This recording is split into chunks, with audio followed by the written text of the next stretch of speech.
Assalamualaikum warahmatullahi wabarakatuh. Apa kabarnya soli-soliha semuanya? Semoga selalu dalam lindungan Allah Subhanahu wa taala. Pada kesempatan kali ini kita akan membahas mengenai membandingkan dan mengurutkan bilangan bulat negatif. Sebelum kita masuk ke materi, marilah kita sama-sama melafazkan basmalah terlebih dahulu. Bismillahirrahmanirrahim. Raditu billahi rabba wa bil islami dinah wa bi muhammadin nabiyyan wa rasulah. Rabbi zidani ilma warzuqni fahma bi rahmatika ya arhamar rahimin. Amin. Oke, semoga dengan membacanya doa sebelum belajar, soli-soliah semua yang ada di rumah dipermudah untuk mempelajari materi kali ini. Oke, membandingkan dan mengurutkan bilangan bulat negatif.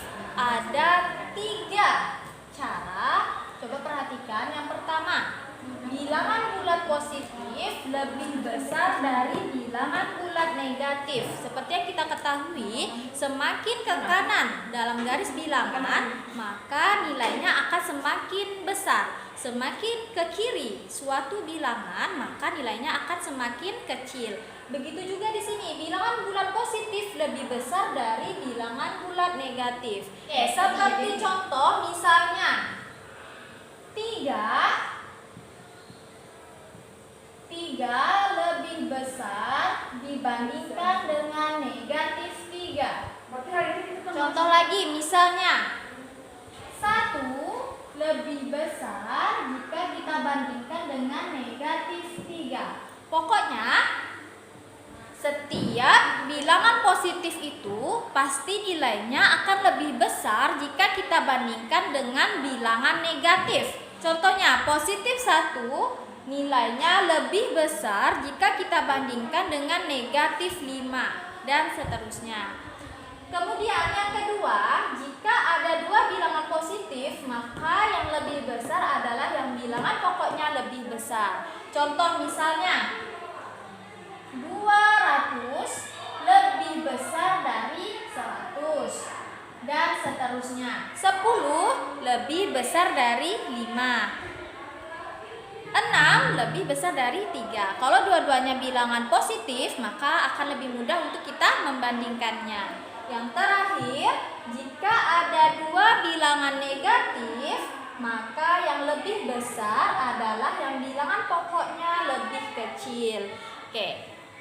Jika ada 2 bilangan negatif, maka yang lebih besar adalah bilangan pokoknya yang lebih kecil. Seperti yang sudah Ustazah jelaskan, bahwa bilangan negatif itu semakin ke kiri bilangan negatif, maka nilainya akan semakin kecil.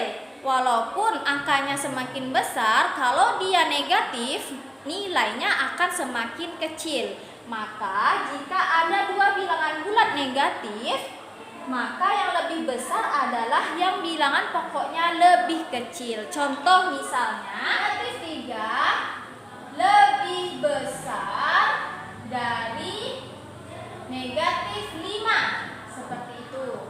Atau negatif 4 lebih kecil dari negatif 2, seperti itu. Dan seterusnya. Semakin besar bilangan negatif, maka nilainya akan semakin kecil. Nah, dengan membandingkan 2 bilangan bulat, maka kita akan dapat dengan mudah mengurutkan bilangan-bilangan bulat dari yang terkecil maupun ke yang terbesar. Untuk membantu mengurutkan bilangan-bilangan bulat tersebut, dapat kita gunakan garis bilangan. Seperti penjelasan Ustazah sebelumnya, bahwa semakin ke kanan bilangan positif, maka nilainya akan semakin besar. Dan semakin ke kiri bilangan negatif, maka nilainya juga akan semakin kecil. Seperti itu. Tinggal kita nanti urutkan saja seperti di buku. Coba lihat buku paketnya di halaman 5 dan halaman 6. Oke, mungkin sekian dari Ustazah. Semoga dapat dengan mudah oleh soli-soliha untuk dipahami. Silahkan dibuka lagi, dipelajari lagi buku paketnya halaman 5 dan 6 ya. Semoga Allah permudah semuanya untuk mempelajari materi matematika kita kali ini. Oke, kita tutup pembelajaran kita dengan lafaz hamdalah. Alhamdulillahi Rabbil Alamin. Doa kafaratul majlis. Subhanakallahumma wa bihamdika asyhadu an la ilaha illa anta astaghfiruka wa atubu ilaik. Oke, kurang lebihnya Ustazah mohon maaf. Ustazah akhiri. Assalamualaikum warahmatullahi wabarakatuh.